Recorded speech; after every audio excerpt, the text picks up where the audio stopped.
A'udzubillahiminasyaitonirrajim. Bismillahirrahmanirrahim. Assalatu wassalamu ala asrafil anbiya'i wal mursalin wa ala alihi thayyibin thahirin wa ashabi ajma'in, amma ba'd. Assalamualaikum warahmatullahi wabarakatuh. Alhamdulillahirabbil alamin. Tentu saja kita ucapkan segala puja-puji atas kehadirat Allah Subhanahu wa taala, serta salam dan salawat kita hanturkan kepada baginda Muhammad, Nabi Muhammad SAW beserta para keluarganya dan juga para sahabatnya yang setia. Sebuah kesyukuran yang sangat besar kita bisa bertemu dalam kesempatan ini.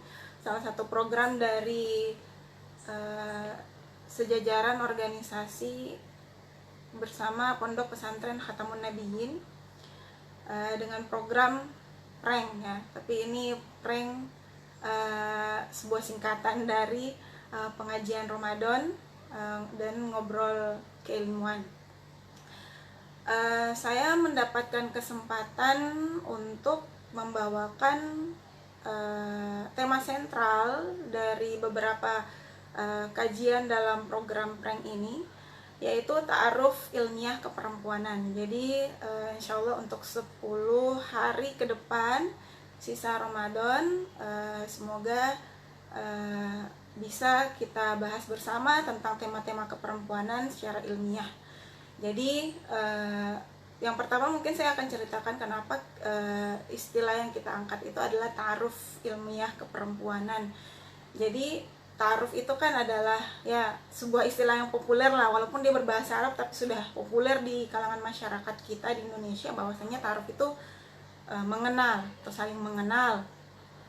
Dan kita berharap bahwasanya kepentingan untuk mengenal perempuan bukan hanya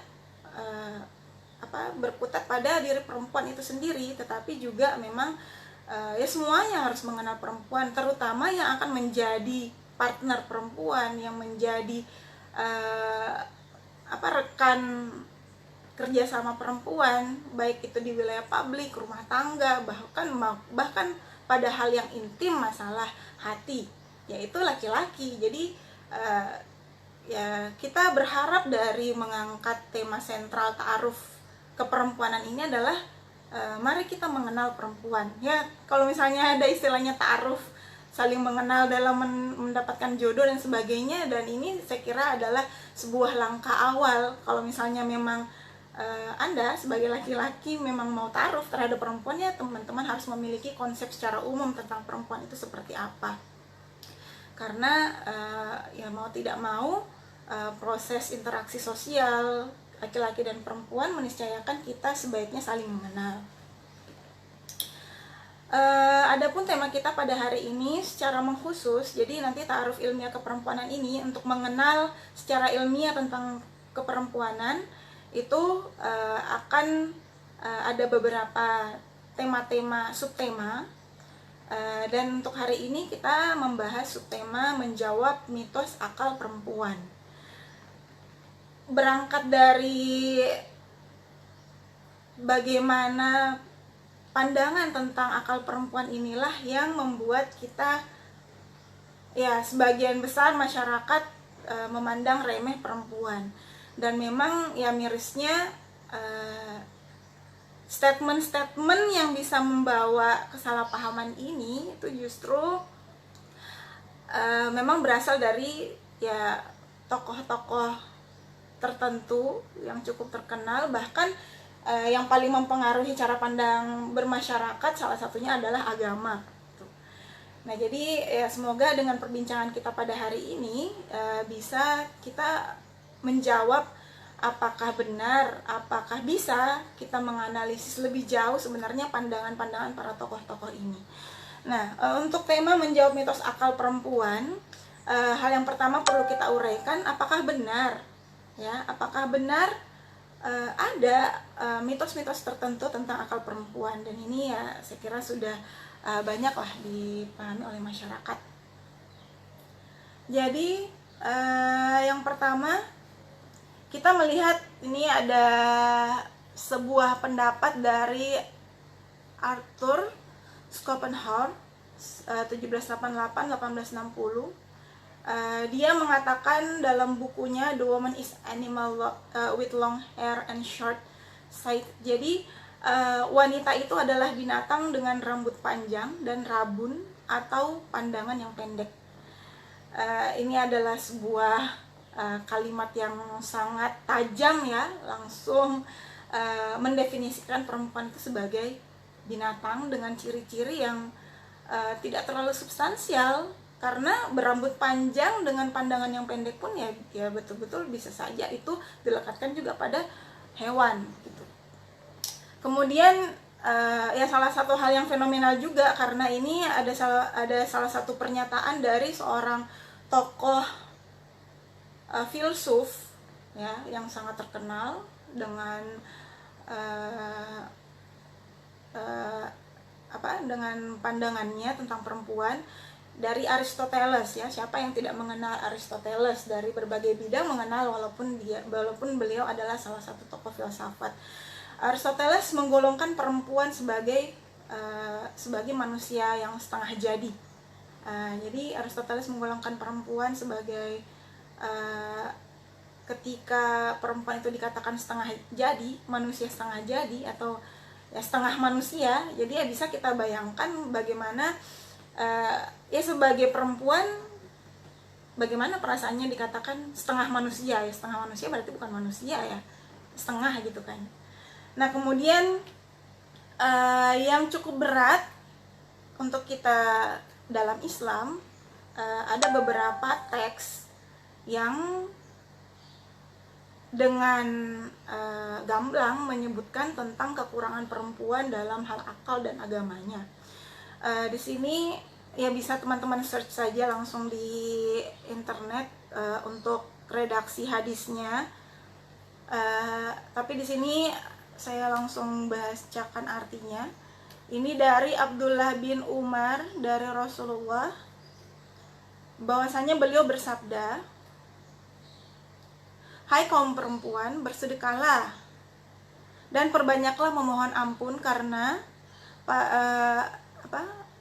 karena aku melihat kamu sekalian menjadi sebagian besar penghuni neraka." Lalu salah satu seorang perempuan di antara mereka yang cerdas dan kritis bertanya, "Wahai Rasulullah, mengapa kami menjadi sebagian besar penghuni neraka?" Jadi ada perempuan yang bertanya, "Wahai Rasulullah," ya protes ya. Mungkin kalau kita juga ada pada saat itu juga protes ya, dan akan mempertanyakan hal yang sama. "Wahai Rasulullah, mengapa kami menjadi sebagian besar penghuni neraka?" Gitu. Kemudian Rasulullah menjawab, "Kamu sekalian banyak melaknat dan tidak berterima kasih atas kebaikan suami. Saya tidak melihat perempuan-perempuan yang kurang akal dan agamanya yang bisa mengalahkan laki-laki yang berakal selain kamu." Lalu perempuan itu bertanya lagi, "Apa kekurangan akal dan agama perempuan itu?" Rasulullah menjawab, "Adapun kekurangan akalnya adalah kesaksian 2 orang perempuan itu sama dengan kesaksian 1 orang laki-laki. Itulah kekurangan akal itu. Dan perempuan itu haid berhari-hari, dengan tidak sholat dan tidak berpuasa di bulan Ramadan. Inilah kekurangan agama itu." Nah, bentuk lafal dan sanad dari matan hadis ini merupakan terjemahan dari redaksi hadis Sahih Imam Muslim. Dan beliau meriwayatkan dari Muhammad bin Rum ibnu Muhajir, Al-Laith ibnu Sa'ad, dari Yazid ibnu Al-Had, dan Abdullah ibnu Dinar, dan seterusnya. Ini panjang banget sanadnya. Kemudian dalam redaksi yang lainnya juga intinya di sini dikatakan Rasulullah bersabda, telah menceritakan dalam sebuah riwayat, telah menceritakan kepada kami Sa'id bin Abu Maryam berkata, telah mengabarkan kepada kami Muhammad bin Ja'far berkata, telah mengabarkan kepadaku Zaid bin Zaid yaitu Ibnu Aslam, dan seterusnya berkata, Rasulullah Shallallahu Alaihi Wasallam bersabda, pada hari raya Idul Adha atau Fitri keluar menuju tempat sholat. Beliau melewati para perempuan seraya bersabda, wahai para perempuan, hendaklah kalian bersedekah, sebab diperhatikan kepadaku bahwa kalian adalah yang paling banyak menghuni neraka.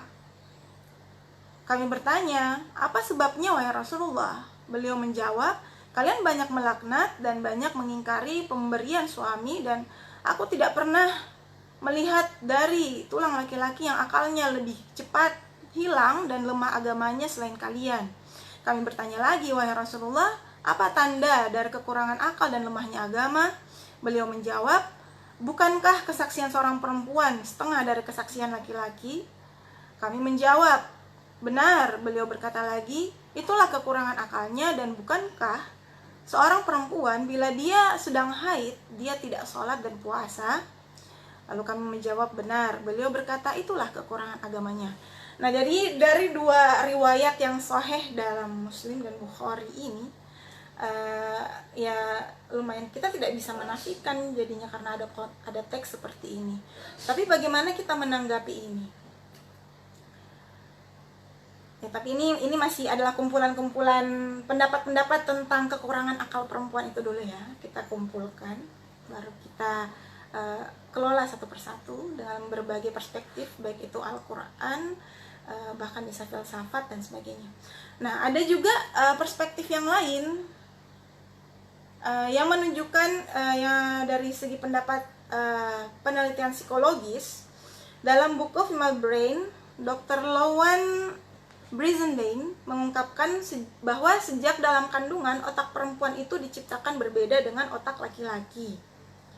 Jadi sini sebenarnya agak panjang penjelasannya. Pada masa janin, sel-sel otak perempuan yang berkromosom XX dan itu katanya menunjukkan gen untuk perkembangan otak dan sirkuit pada perempuan itu lebih banyak dibandingkan laki-laki. Pada masa kanak-kanak, otak tersebut berada dalam rendaman estrogen dalam jumlah besar sampai masa remaja. Ya, sampai masa remaja, sirkuit verbal dan emosional mulai berkembang.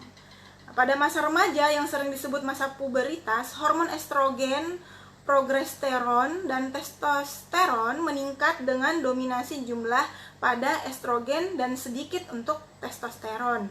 Hal itu berpengaruh pada peningkatan kepekaan dan pertumbuhan sirkuit stres, verbal, emosi, dan seks. Jadi ini dalam buku Female Brain mengungkapkan misteri otak perempuan. Kemudian di sini dikatakan perempuan mengalami perubahan otak yang khas pada masa ini, yakni sirkuit pengambilan keputusan dan pengendalian emosi matang lebih awal. Ya, mungkin ini juga salah satu hikmah percepatan akil balik perempuan dibandingkan laki-laki ya. Saat tiba masa kehamilan, perempuan mengalami peningkatan progesteron dan estrogen dalam jumlah yang besar. Sirkuit stres ditekan dan otak ditenangkan oleh progesteron. Dan hormon-hormon dari janin dan plasenta mengambil beberapa bagian dari ruang otak dan tubuh. Termasuk sampai pada masa menyusui, perempuan mengalami juga perubahan peran hormon dengan adanya dominasi hormon oksitosin dan prolaktin. Sehingga fokus perhatian perempuan benar-benar teralih eksklusif pada bayinya. Makanya ada istilahnya baby brain ya. Jadi setelah melahirkan, perempuan itu isi kepalanya itu cuman bayinya, bagaimana memperhatikan bayinya dan sebagainya. Nah, pada masa ini perempuan mengalami perubahan otak yang khas. Jadi ada masa-masa khusus pada perempuan dalam menurut penelitian ini yang memang menyebabkan sebuah perubahan-perubahan hormon, dan itu juga mempengaruhi emosi, tekanan dan yang jelas bahwasanya semua itu kan ada kaitannya dengan proses akal ya, dengan proses otak seperti itu.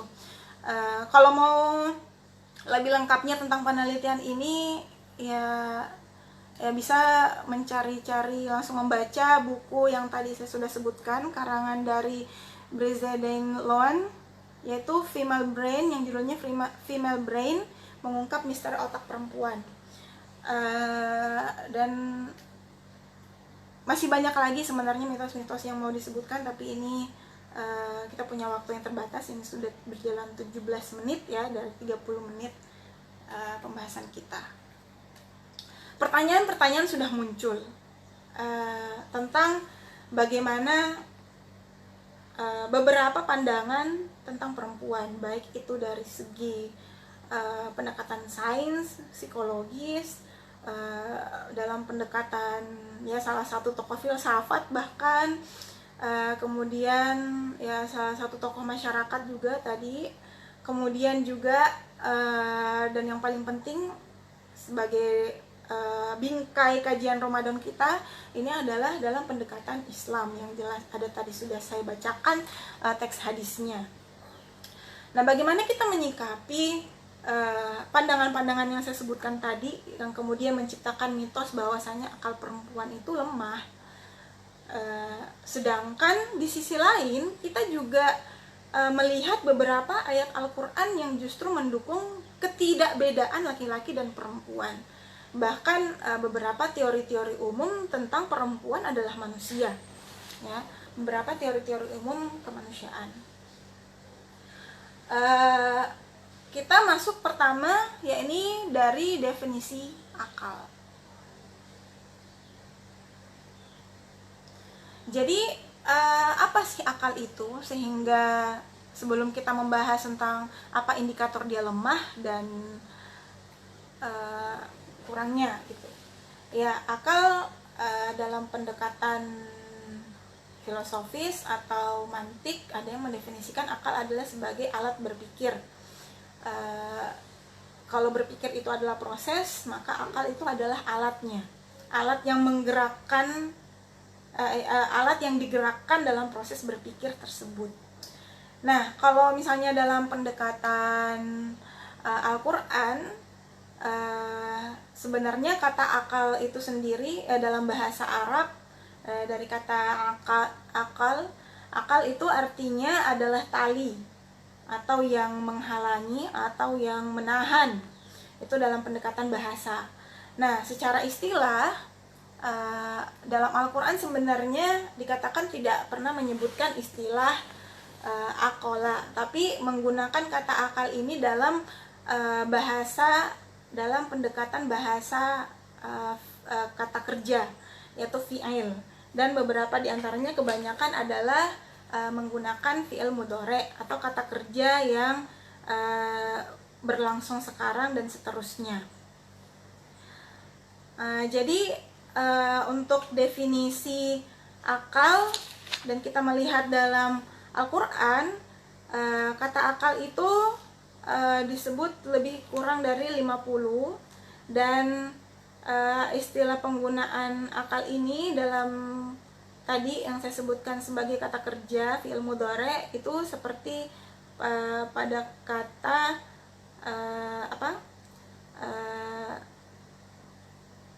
yang digunakan Al-Quran itu nazaro, tafakkaro, fakihah, tabaro, tazakkaro.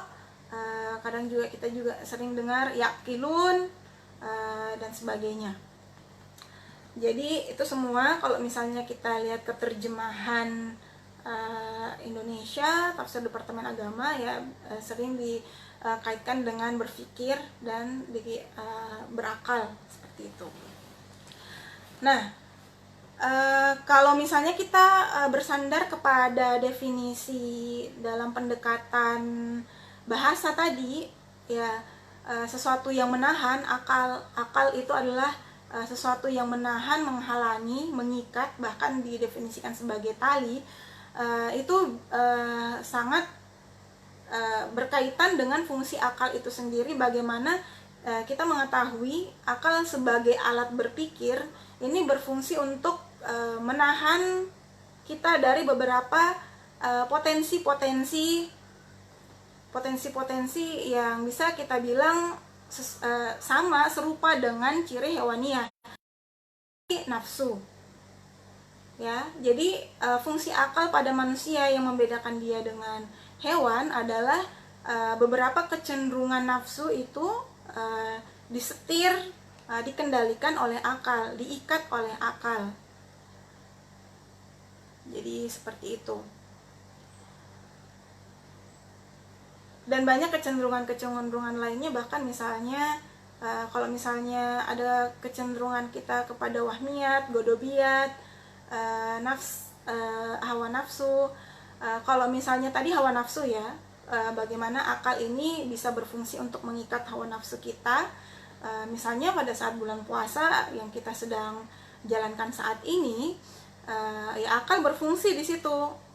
Saya pengen banget makan ini, makan itu di siang hari, tetapi tiba-tiba akal menegur kita, jangan makan sekarang, nanti kamu kafarat, kamu mendapatkan dosa, melanggar perintah Allah, dan akan diberi ganjaran di akhirat nanti.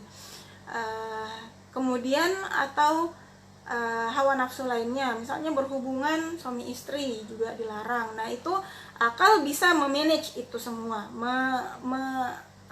akal berfungsi mengikat hawa nafsu, kecenderungan seperti itu. Bahkan juga wahmiyat, tentang kebencian, tentang cinta dan sebagainya, kecenderungan kita terhadap imajinasi kecenderungan pun juga bisa diikat oleh akal. Begitu juga dengan potensi godobia, ketika kapan kita benar-benar perlu marah, kapan kita benar-benar meluapkan emosi dan sebagainya. Nah itu akal sangat berfungsi di dalam hal tersebut.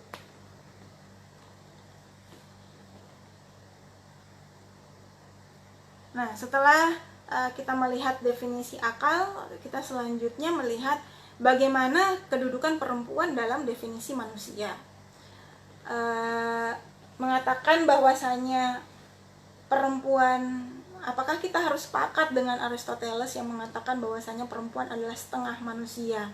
Ataukah sebenarnya kita kalau misalnya mau husnuzon kepada Aristoteles, mungkin kita perlu mengetahui manusia yang dimaksud oleh Aristoteles ini seperti apa gitu.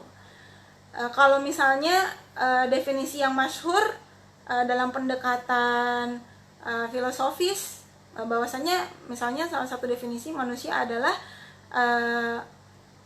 hewan yang berakal. Kita harus mempertanyakan lagi ya, kalau misalnya hewan karena kita memang memiliki beberapa unsur-unsur yang mirip hewan, seperti hawa nafsu tadi, kebutuhan makan dan minum dan sebagainya. Tapi ketika diferensia yang dimunculkan adalah akal, nah kemudian akal ini kita berusaha husnuzon lagi ya. Akal yang dimaksud di sini akal yang seperti apa? Karena ternyata ketika kita mengkaji filosofi, dalam kajian filsafat, kita diperhadapkan dengan pembagian dua jenis akal, yaitu akal teoritis dan akal praktis, ya.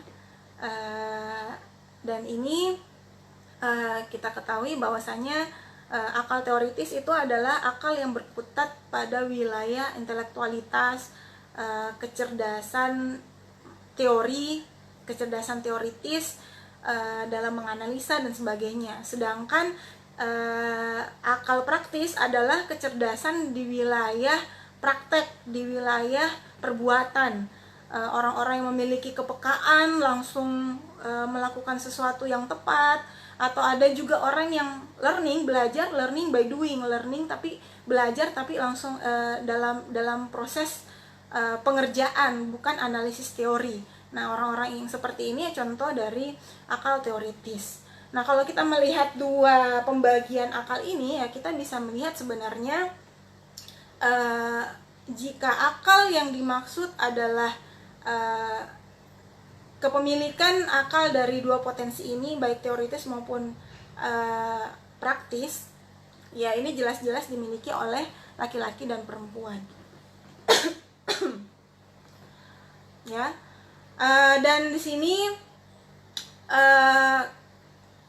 dan adapun definisi manusia adalah jelas bahwasanya ya tadi adalah makhluk, ya banyak ya definisi untuk manusia, diantaranya termasuk makhluk yang berpikir, makhluk yang memiliki dua dimensi, individu dan sosial, dan sebagainya.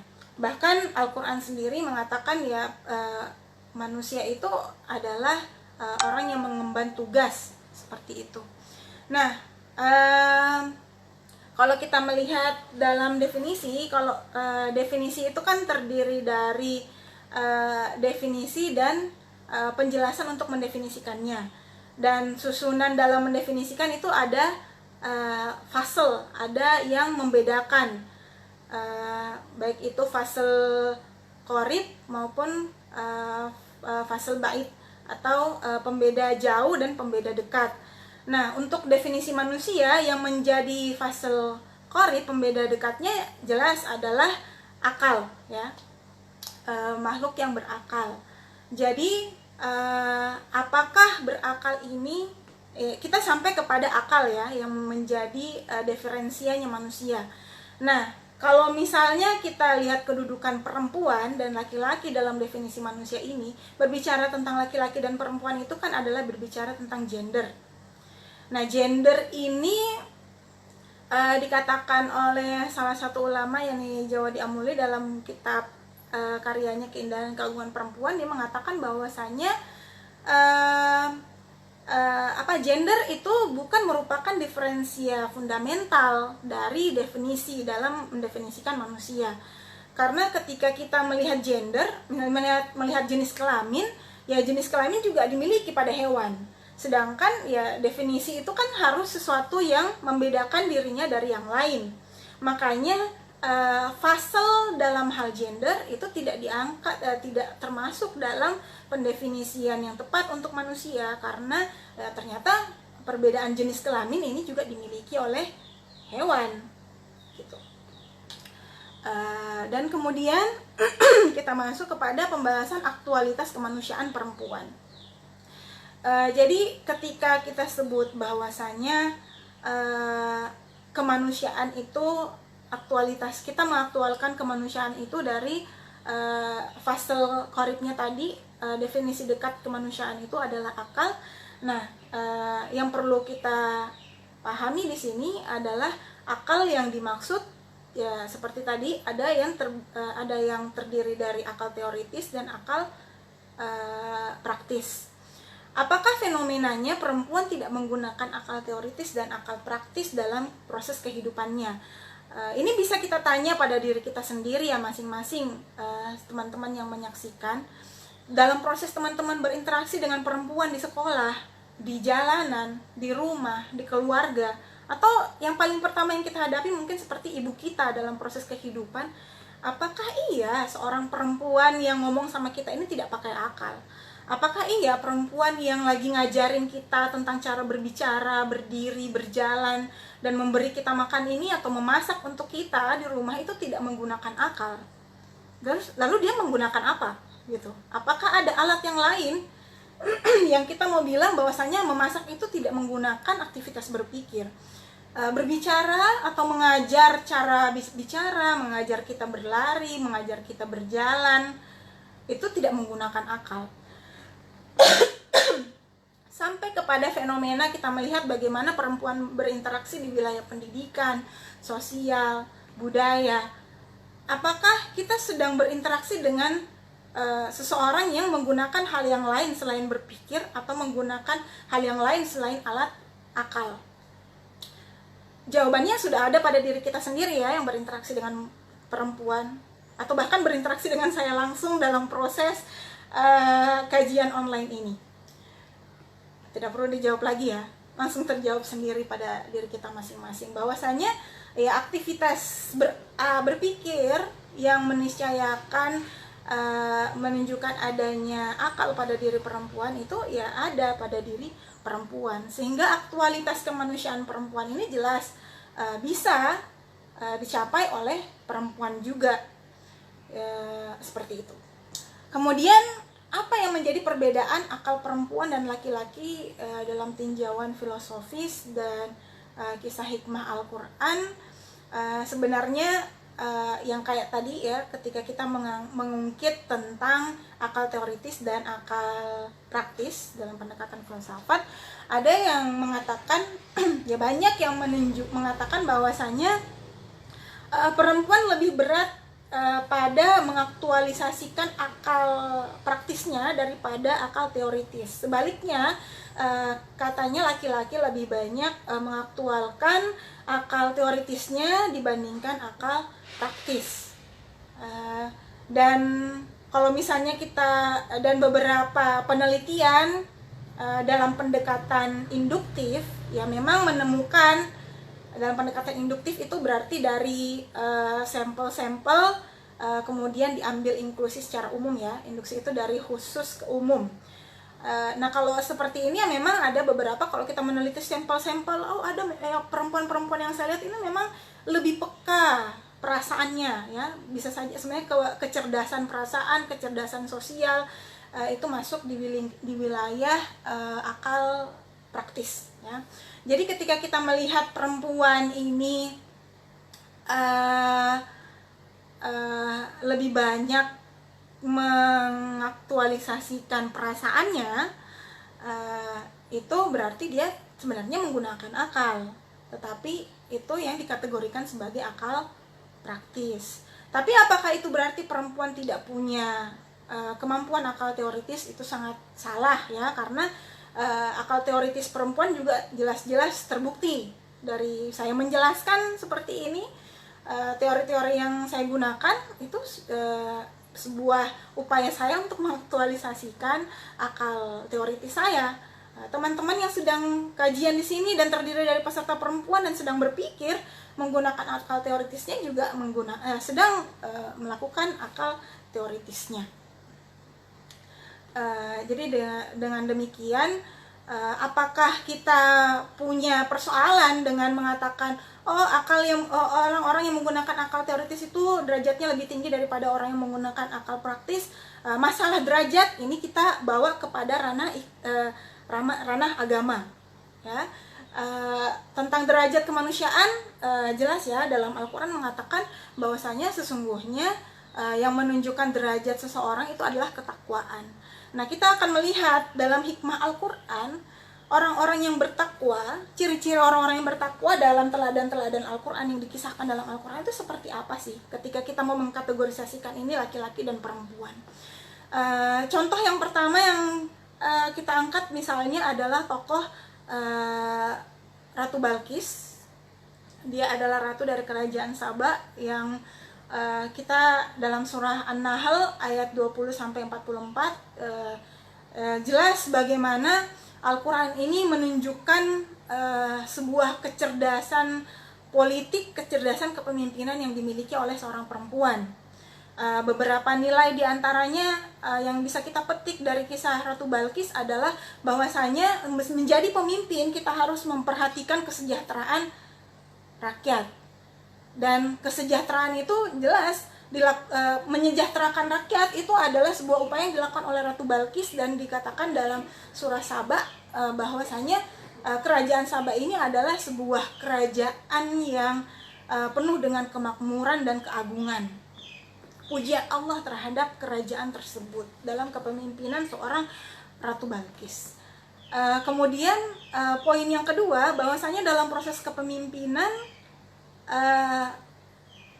perlu adanya tindakan demokratis. Dari kita lihat bagaimana Ratu Balqis mengajak para menteri-menterinya ini yang terdiri dari laki-laki juga diantaranya untuk berdiskusi seperti apa kita harus menanggapi sebuah surat ajakan dari Nabi Sulaiman. Jadi unsur demokratis juga diajarkan dari kepemimpinan Ratu Balqis. Kemudian keanggunan kepemimpinan Ratu Balqis dia tunjukkan pada teorinya ketika dia menolak sebagian pendapat yang mengatakan ayo kita perang saja dengan Nabi Sulaiman, toh kita kuat gitu. Dan tidak diragukan ya kekuatan dari kerajaan tersebut, karena kita melihat bahwasanya memang kenyataannya bahwasanya kerajaan itu sejahtera dan makmur dan besar gitu. Tapi Ratu Balqis kecerdasan mungkin ini agak-agak berat ke akal praktis ya, ketika dia menggunakan perasaannya di teori kepemimpinannya ini.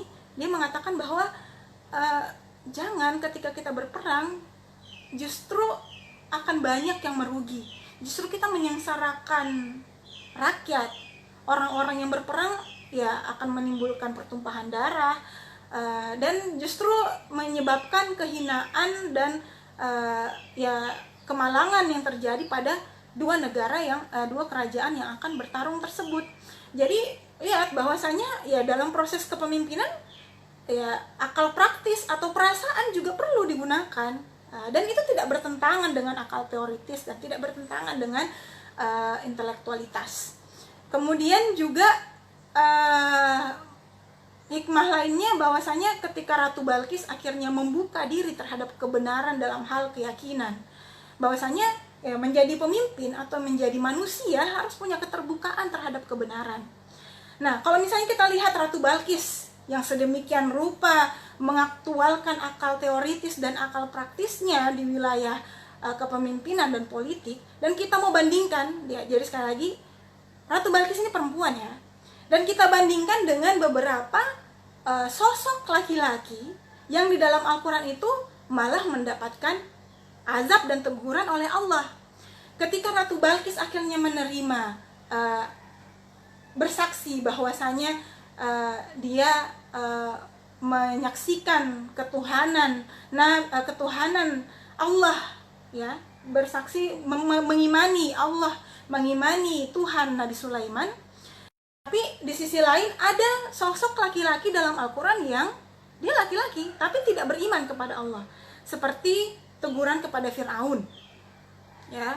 Kemudian ya banyak ya, Raja Namrud, bahkan juga diantaranya paman Rasulullah yaitu Abu Jahal, Abu Lahab yang ditegur dalam Al-Quran. Mereka laki-laki tetapi tidak masuk dalam konteks orang yang bertakwa, orang yang bisa mencapai ketakwaan. Tetapi tokoh-tokoh lain dalam Al-Quran yang perempuan itu bisa mencapai level ketakwaan, derajat yang benar-benar menentukan derajat kemanusiaan itu. Ya, seperti Ratu Balkis tadi yang akhirnya berislam. Kemudian termasuk dalam Yusuf, Zulaikha juga mendapatkan hidayahnya. Kemudian tentu saja Maryam, tentu saja Asia, dan juga tokoh-tokoh perempuan lain yang disebutkan oleh dalam hadis Rasulullah dan dalam kisah Rasulullah yang hidup hidup di sisi Rasulullah, seperti Sayyidah Khadijah, Sayyidah Fatimah, dan Ummahatul Mukminin lainnya. Mereka adalah perempuan-perempuan yang mendapatkan hidayah, perempuan-perempuan yang mencapai tingkat ketakwaan dibandingkan dengan laki-laki yang juga ada laki-laki yang tidak mencapai tingkat ketakwaan. Mereka malah ingkar, memusuhi para nabi dan sebagainya. Jadi ini adalah bukan menafikan ketika saya mengangkat perempuan yang solehah, tidak ada laki-laki yang soleh, enggak. Kita sedang di sini sedang mau mematahkan pendapat bahwasanya perempuan itu punya derajat yang rendah dibandingkan laki-laki. Karena ternyata ketika kita lihat pada konteks yang saya bahas tadi, bahwasanya gender atau jenis kelamin atau seks itu tidak menentukan derajat ketakwaan tersebut. Dan ini gamblang disebutkan oleh Al-Quran itu sendiri. Bahkan dalam banyak dalil yang sering saya sebutkan berulang-ulang dalam beberapa materi-materi yang saya bawakan tentang keperempuanan, bahwa dalam berbagai ayat Al-Quran menyebutkan laki-laki dan perempuan secara bersamaan dalam hal kesetaraan, pencapaian kesabaran, keimanan, dalam berbuat amal soleh, amar ma'ruf nahi mungkar, dan sebagainya. Dan juga jelas bagaimana Al-Quran dalam beberapa ayat-ayat yang sifatnya universal tidak menyebutkan secara khusus laki-laki dan perempuannya, tapi itu ditujukan kepada manusia. Kemudian apa yang menjadi kelemahan dari dalil-dalil yang tadi saya sebutkan di awal ya. Yang pertama, pernyataan siapa dari Arthur, pernyataan dari Arthur yang mengatakan rambut panjang dan rabun atau pandangan yang pendek. Ini jelas ya, kalau misalnya kita bersandarkan kepada kaidah pendefinisian, dia sudah jelas tidak memenuhi syarat definisi yang baik. Dan kemudian juga karena ya pendefinisian yang baiknya tidak terwujud, karena yang memang dia cuma mendefinisikan sebagian ciri-ciri pada perempuan. Ya memang perempuan ada yang berambut panjang walaupun ada juga yang berambut pendek. Dan kemudian juga masalah pandangan, ada pandangan yang rabun dan tidak baik juga, yaitu juga bisalah dibantahkan. Dan yang paling penting bahwasanya dalam definisi ini tidak ada faselnya, tidak ada diferensia yang jelas yang mana perempuan itu dibedakan dengan yang bukan dirinya. Kemudian misalnya pendapat Aristoteles yang mengatakan perempuan adalah setengah manusia, itu tadi ya sudah saya argumentasikan dari awal. Kalau kita mau berusaha husnuzon, sebenarnya manusia yang dimaksud Aristoteles ini seperti apa, dan akal yang dimaksud Aristoteles ini seperti apa. Apakah mungkin yang dimaksud Aristoteles ini adalah akal teoritis? Nah, sedangkan sekali lagi kalau misalnya kita jawabannya pada agama, Al-Quran beberapa kali juga menyebutkan penggunaan kata akal atau orang-orang yang berpikir itu dengan orang-orang yang mengaktualisasikan akal teoritisnya, bukan cuma menggunakan akal praktisnya, bukan cuma akal teoritisnya. Karena banyak orang-orang, banyak sosok-sosok dalam Al-Quran yang punya kecerdasan teoritis tapi ditegur kan dalam Al-Quran. Misalnya seperti ya kalau nggak salah, dia adalah seorang arsitekturnya Fir'aun. Wah, dia punya kecerdasan yang luar biasa, menciptakan sebuah peninggalan peradaban Mesir yang sampai sekarang kita saksikan. Tetapi ya dia termasuk orang yang tidak pada derajat ketakwaan dengan akal teoritis, dengan kecerdasan akal teoritisnya. Dan begitu pun juga misalnya dengan Qarun. Dia punya kecerdasan yang luar biasa, bisa memanage harta dan mengumpulkan harta sebanyak-banyaknya. Tapi apakah dia termasuk orang yang bertakwa? Tidak. Dan masih banyak orang-orang yang disebutkan. Dan juga fenomena sosial yang kita dapatkan, orang-orang yang cerdas, orang-orang yang luar biasa menggunakan akal teoritisnya, tapi dia berlaku zolim. Jadi di akal praktisnya itu dia nggak ada perasaannya, tidak punya kepekaan sosial, tidak punya kecerdasan sosial. Atau ada beberapa orang yang punya kecenderungan orang-orang yang kutu buku, pinter, tapi dia punya masalah di berkomunikasi secara sosial. Nah, kemudian tadi di penelitian secara psikologis, yang mempengaruhi pengendalian emosi perempuan dalam fenomena dalam siklus hormon yang harus dia alami. Dan ini apakah ada di antara perempuan yang menafikan ini, bahwasanya memang pada saat kita haid ada dalam diri kita, dan itu berwujud pada proses pada saat kita mengaktualisasikan pola komunikasi kepada seseorang. Sampai-sampai ada suami yang mengatakan, pokoknya kalau istri saya lagi haid, saya harus sembunyi nih dalam gua, karena dia gampang tersinggung, dia gampang sensitif dan sebagainya. Nah, kemudian pada saat perempuan hamil juga kita bisa melihat ada perbedaan-perbedaan sikap yang terjadi memang pada dirinya. Tapi apakah ini adalah hal yang membuat perempuan disimpulkan sebagai bukan manusia? Perempuan itu kita simpulkan tidak menggunakan akal? Tidak. Jadi bahkan dalam pendekatan psikologis pun, ketika perempuan mengekspresikan emosinya, ada unsur akal juga pasti yang berperan di situ, tetapi bukan unsur akal teoritis yang banyak seperti itu. Jadi ketika perempuan sensitif dan tersinggung, walaupun ada juga kan laki-laki sebenarnya yang sensitif dan mudah tersinggung pada waktu-waktu tertentu, laki-laki juga bisa mengalami stres. Jadi sebenarnya potensi laki-laki dan perempuan dalam hal bisa memperoleh stres ya sama. Namun ada beberapa gejolak hormonal yang memang agak berbeda antara laki-laki dan perempuan, sehingga intensitas emosinya dan sensitivitasnya kadang-kadang ini pada waktu seterusnya dan tidak sampai mengakibatkan kecacatan, potensi dia bisa mengaktualkan akal teoritisnya. Seperti itu. Kemudian, nah ini yang paling agak perlu tenaga mungkin untuk meluruskannya, karena ini terkait dengan teks agama. Awal pembicaraan kita sebuah teks yang mana ini hadis sahih dari Bukhari dan Muslim, dan mengatakan bahwasanya Rasulullah bilang sebagian kalian ini penghuni neraka. Kemudian yang kedua, kenapa kalian sebagian besar adalah penghuni neraka?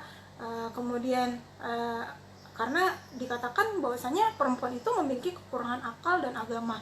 Duh, gimana ya kalau misalnya Aristoteles yang ngomong kitain kekurangan akal, ya terserah lah ya gitu. Kalau misalnya kayak Arthur tadi bilang perempuan itu binatang, ya terserah lah. Tapi ini kalau Rasulullah yang bilang itu gimana ya buat kita sebagai muslimah, buat kita sebagai kaum muslimin yang mengagungkan dan memuliakan perempuan sebagai manusia. Ini gimana gitu ya, bisa dirasakan. Nah, terus gimana cara meluruskan hal ini dan menjawab teka-teki yang terdapat dalam teks ini? Banyak sebenarnya para ulama yang berusaha untuk menguraikan teka-teki dari beberapa hadis-hadis yang bisa diarahkan kepada tafsir misogini, tafsir yang mendiskreditkan perempuan. Ya diantaranya salah satunya adalah hadis ini. Dan beberapa ulama yang menguraikan ini dan meluruskan beberapa perspektif yang gagal tentang teks ini tidak terlalu masyhur. Ulama-ulama ini pandangannya tidak terlalu masyhur, yang malah beredar dan begitu polosnya diikuti oleh masyarakat umum yang agak-agak mengarah ke patriarkis, itu adalah ulama-ulama yang malas untuk menguraikan dan menganalisis lebih jauh lagi tentang hadis ini.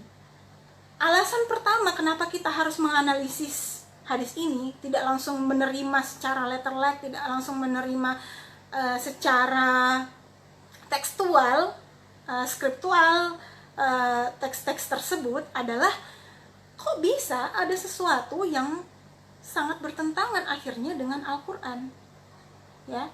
Jadi hal yang membuat kita harus mengkaji sebuah hadis ini tafsirannya benar atau tidak ketika dia ada gesekan dengan Al-Quran, karena Al-Quran sebagai sumber hukum utama kita dalam Islam. Kenapa kita bilang hadis ini bergesekan dengan Al-Quran? Karena sudah jelas ya tadi yang sudah saya uraikan, dengan tokoh-tokoh perempuan dalam Al-Quran, dengan beberapa dalil-dalil kesetaraan perempuan dan laki-laki, dengan beberapa dalil-dalil yang mengangkat tanggung jawab manusia secara universal, baik laki-laki maupun perempuan. Jadi kalau misalnya kita lihat ke hadis ini yang sangat misalnya bergesekan dong dengan apa yang disampaikan oleh Al-Quran. Nah, apakah mungkin kalau misalnya memang ini adalah hadis yang sahih dan betul-betul berasal dari Rasulullah, apakah mungkin hadis yang disampaikan oleh Rasulullah itu bertentangan dengan Al-Quran, bergesekan dengan Al-Quran? Ya, ini jawaban akidah kita pastinya tidak mungkin terjadi perbedaan antara apa yang disampaikan oleh Rasulullah dengan Al-Quran. Jadi persoalannya ada di mana?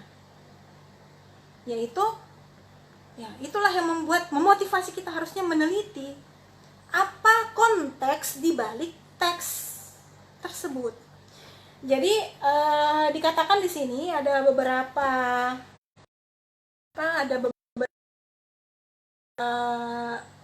ulama yang mengatakan bahwasanya Misalnya untuk hadis Bukhari dan Muslim, Sahih Bukhari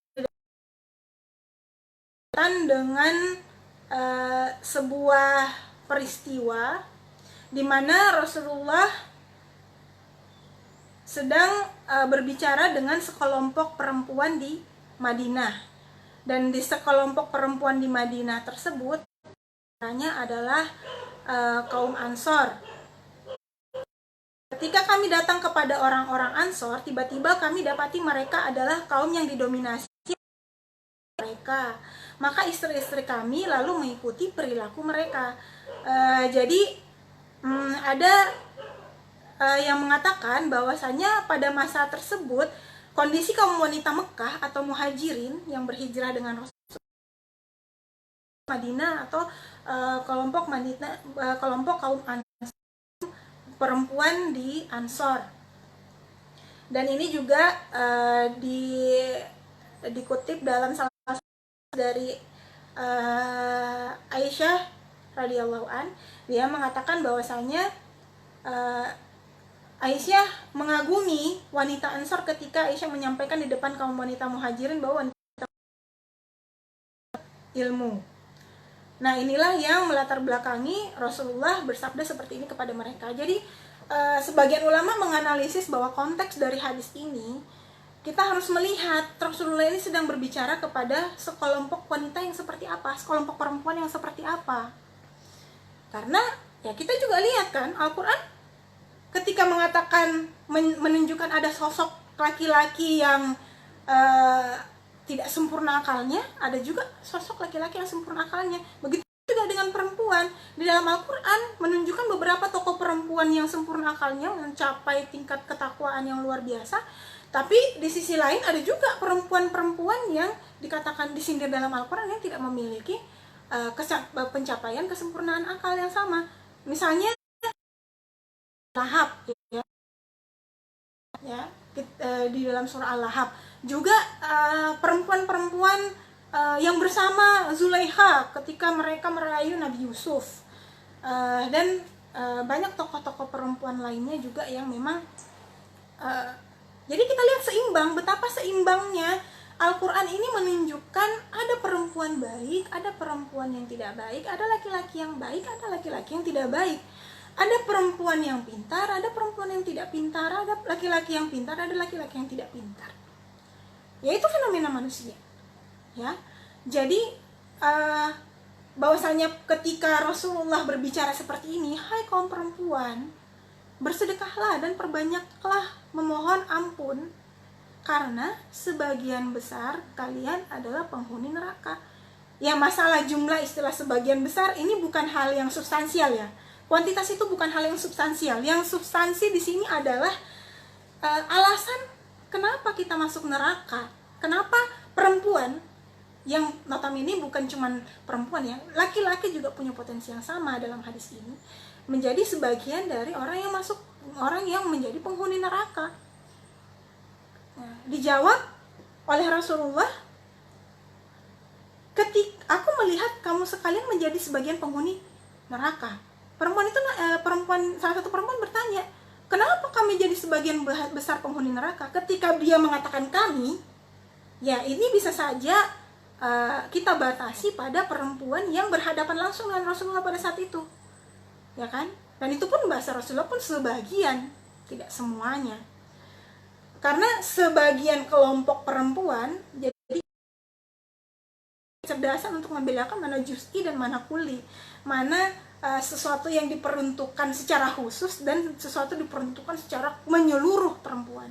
Tapi kan kenyataannya hadis ini ditujukan secara juz'i, secara partikular, secara kelompok tertentu saja, ya enggak? Nah, jadi kalau misalnya kita melihat seperti itu, tidak ada masalah. Ketika Rasulullah memberikan pesan kalian masuk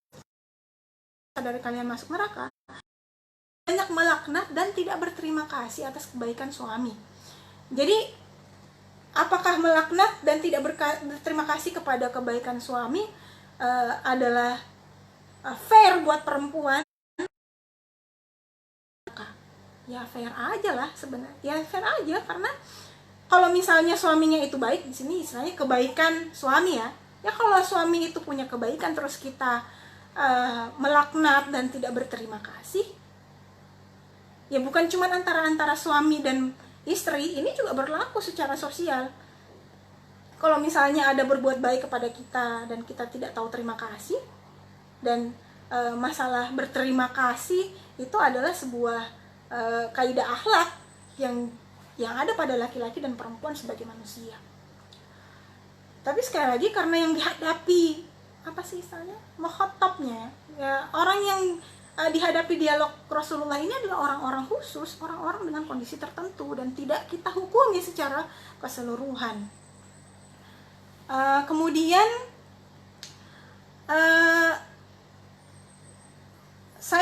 kemudian Rasulullah melanjutkan, saya tidak melihat perempuan-perempuan yang kurang akal dan agamanya yang bisa mengalahkan laki-laki yang berakal selain kamu. Kamu ini juga bisa, sekali lagi kita kembali ke mukhatabnya, kita kembali kepada orang yang diajak ngomong sama Rasulullah ini.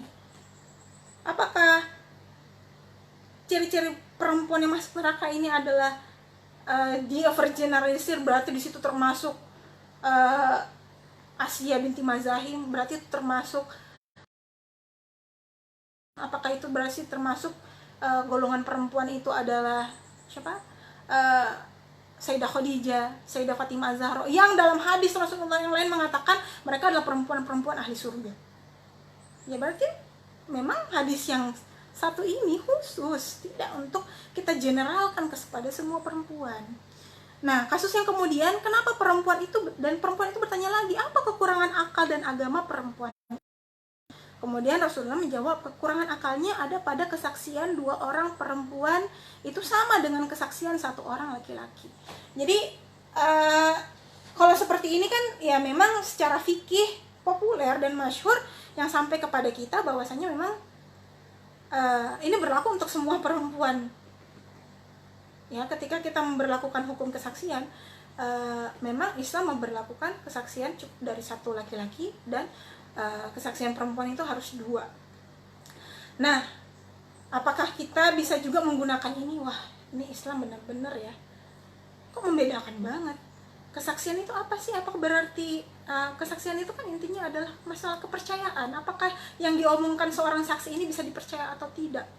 Nah, ketika perempuan itu harus 2 dibandingkan laki-laki itu harus cukup dengan 1, itu berarti seolah-olah laki-laki lebih dipercaya daripada perempuan. Ya, mohon maaf itu alarm udah bunyi. Tapi ya nggak apa-apa ya, sedikit lagi kita selesaikan. Ya. Nah, kekurangan akal yang pertama, indikator yang disampaikan dalam hadis ini adalah karena laki-laki kesaksian laki-laki itu cukup dengan 1 dan perempuan itu 2. Nah, bisa nggak sebenarnya kita melihat bahwasanya kita pakai fungsi tadi, kita memahami tentang akal teoritis dan akal praktis. Jadi kesannya bahwasanya dalam proses persaksian kita dibutuhkan kemampuan akal teoritis, kemampuan mengingat, ya, kemampuan mengingat yang sangat tajam, sehingga ketika memang ada beberapa fenomena perubahan hormon pada perempuan yang bisa saja agak mengurangi intensitas, ada momentum di mana perempuan mengalami pengurangan intensitas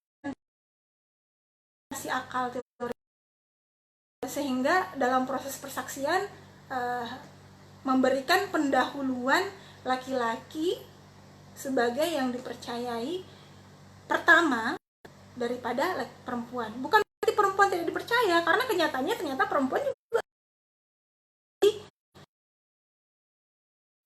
kecuali memang perempuan dibilang tidak usah percaya persaksian perempuan. Nah, itu bisa baru kita ambil kesimpulan bahwasanya ya perempuan itu tidak dipercaya. Tapi kan tidak.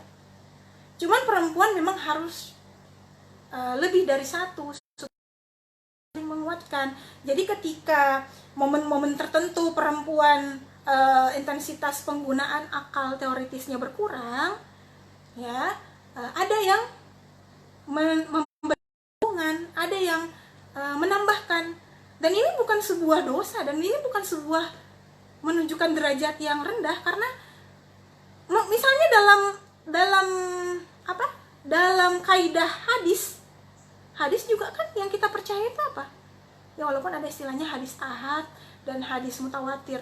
Ya, kita masuk kepada konteks hadis mutawatir adalah hadis yang harus dipersaksikan oleh lebih dari satu orang. Ya, kalau hadis ahad kan ada beberapa perdebatan juga.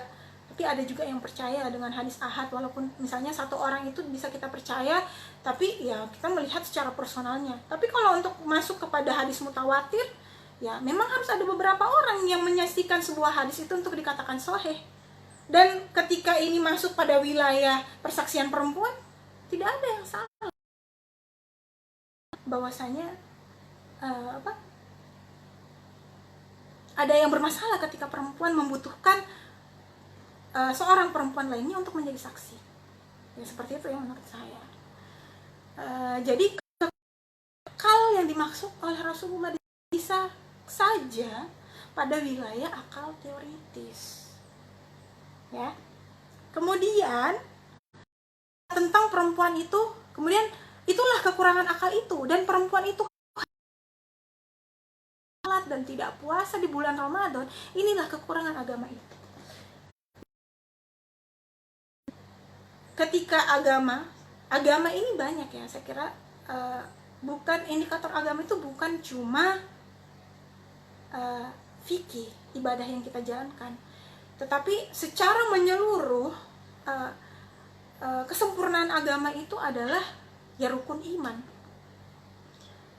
Dan kalaupun misal kita masukkan juga rukun Islam secara holistik semuanya ya, kita masukkan unsur fikih, unsur akidah, unsur akhlak, ya ketika perempuan ini harus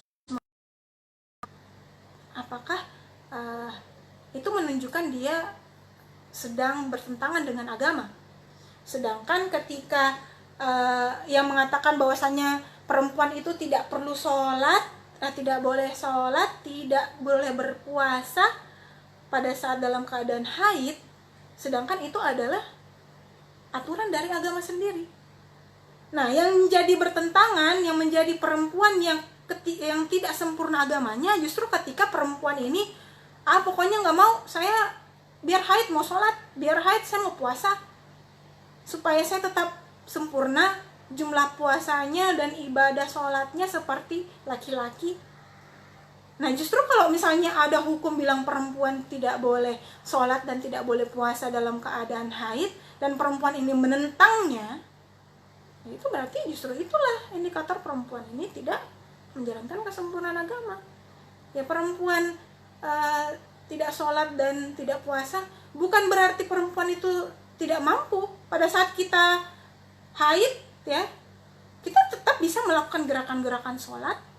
Pada saat kita haid, kita bisa kok tidak makan dan minum. Apakah kita ada yang pingsan?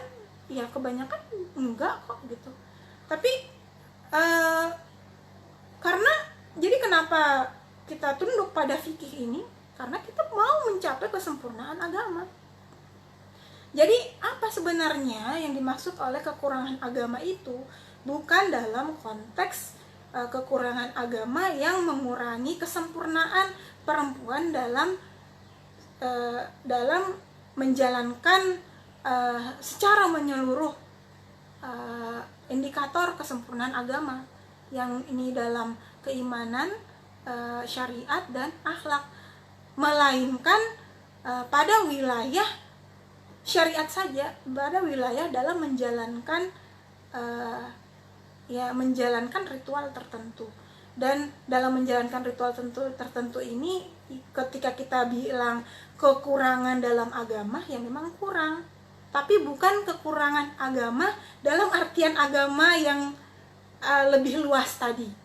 Karena kalau misalnya pengertian agama yang lebih luas, yakni kesempurnaan dalam keberimanan, dalam menjalankan syariat, dalam berakhlak, perempuan tidak ada halangan untuk mengakses kesempurnaan itu.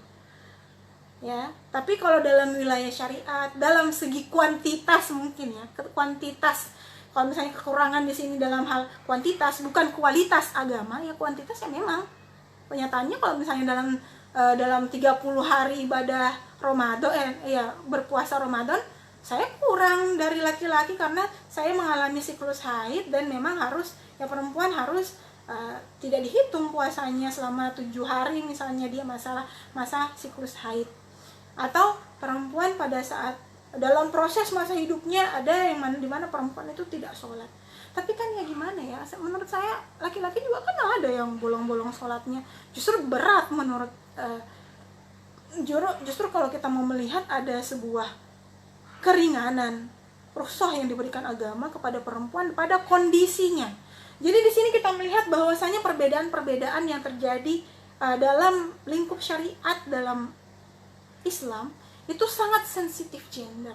Karena memang justru ketika kita menyamakan semua perempuan dan laki-laki, padahal jelas kita melihat ada perbedaan laki-laki dan perempuan. Nah, itu yang tidak sensitif gender. Justru indikator sensitif gender itu adalah dia sensitif. Ada kondisi yang tidak dimiliki oleh kedua gender ini, dimana misalnya laki-laki tidak mengalami haid, tidak mengalami yang namanya hamil, mengandung, tidak mengalami yang namanya menyusui, tidak mengalami yang namanya melahirkan, sehingga ya laki-laki tidak mengalami hal-hal yang fenomena hormon yang dialami oleh perempuan. Oleh karena itu, pertimbangan dalam beberapa syariat agama membedakan laki-laki dengan perempuan. Ya, saya kira itu saja untuk hari ini.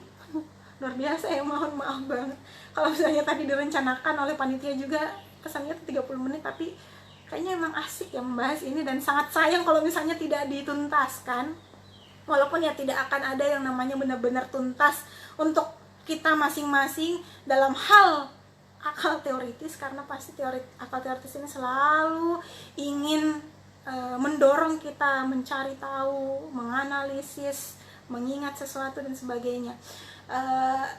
Tapi di sisi lain, ketika kita kenikmatan yang namanya kita mau meluangkan waktu untuk bermajelis, untuk mau mendengarkan nasihat, untuk saling memberi nasihat satu sama lain, ada sebuah ketenangan jiwa, ada sebuah jawaban, aktualisasi akal praktis yang kita rasakan, dimana ya alhamdulillah kita sedang menjalankan sebuah tanggung jawab kita sebagai manusia, tanggung jawab kita sebagai khalifatun fil ard, dalam menyerukan amar ma'ruf ya, menyerukan kebaikan dan mencegah kemungkaran.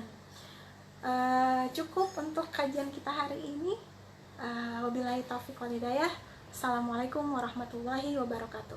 Sampai jumpa di pertemuan besok pada pukul jam yang sama.